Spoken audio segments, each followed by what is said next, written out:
विवाह पाई सन्यास नेबाकू चाहूले हर्षा पुओ छाड़देले परिवार। आसंतु जानिबा एहार सर्विसेस खबर विषय। महाकुंभ मध्य हर्षा रिचारिया नामक जड़े महिलांकर स्वार्थी बेश चर्चार रही। सौंदर्य जोगु तांकर अनेक फोटो भाइराल होउछि। किछि दिन तले तांकु स्वार्थी न कहवाकू कहिथिले हर्षा। मु एपर्यंत सन्यास नेबी कि नाही स्थिर करी नाही, कारण सन्यास नेले विवाह करिबि नाही, तेणु मते स्वार्थी कहतु नाही बोली हर्षा कहिथिले। तेबे तांको पितामाता झीवर विवाह प्रस्तुति आरंभ कर सारी बोली कहिसंती।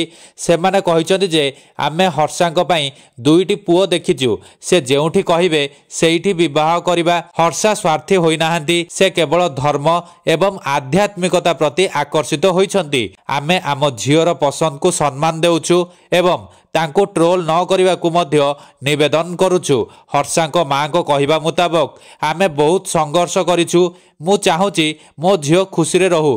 ताको कुंभ मेलार स्वार्थी बेश देखी मु कांदी पकाइथिली। भाविली से सन्यास ग्रहण करि नेछि, किंतु से भली किछि करिनथिबा कहिबा परे मु शांत हेली। आमे डेराडून और नासिक रे दुई जण पुओ को बाछिचु, से जेउठी कहिबे सेइठी विवाह कराइबु। एहा पूर्वरु हर्षा कहिथिले जे मते स्वार्थी कहतु नाही। मु प्राय 2.5 वर्ष पूर्वरु मो गुरुंग ठारू दीक्षा नेइथिली, किंतु वर्तमान मु सन्यास ग्रहण करने विषय कौनसी चूड़ांत निष्पत्ति नेबाकू चाहू नाही। सन्यास नेबा परे विवाह करिबि नाही, तेणु मु एबे भी द्वंद्वर अछि एवं चूड़ांत निष्पत्ति नहीं पारि नाही।